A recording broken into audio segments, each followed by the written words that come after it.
Alam nating lahat na ang clove at ang rosemary ay pangunahing sangkap sa mga pagluluto.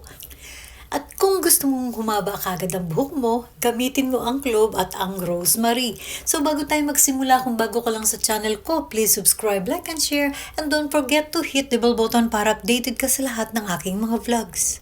Pakuluan mo lang ang clove at ang rosemary sa mahinang apoy para ito ay lumabas yung pagka-yellowish niya. Kapag lumabas na ang yellowish niya ay patayin mo na. Palamigin mo at ito ay iyong salain. Kapag ito ay nasala mo na ay ilagay mo na sa iyong spray bottle. At ang binili ko nga pala ditong spray bottle ay yung mayroon ng tatangnan. So, madali siyang i-spray sa buong anit. So, ito ay araw-arawin mo lang ay pwedeng-pwede na. Meron din na kung napapanood sa YouTube na talagang binababad lang nila buong magdamag. At saka nila ngayon sinasala. Pero ako talaga ay pinapakuluan ko at pwede ko pa rin itong gawing tsaa.